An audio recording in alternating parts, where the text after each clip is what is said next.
用智慧镜头可以拍照片呢。那这样路标也可以拍哦。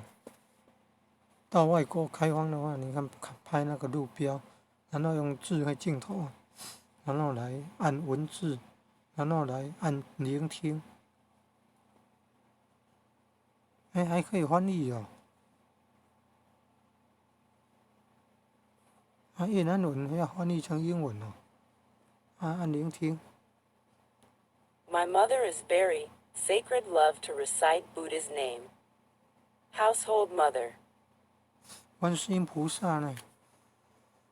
这翻译到底对不对？不知道。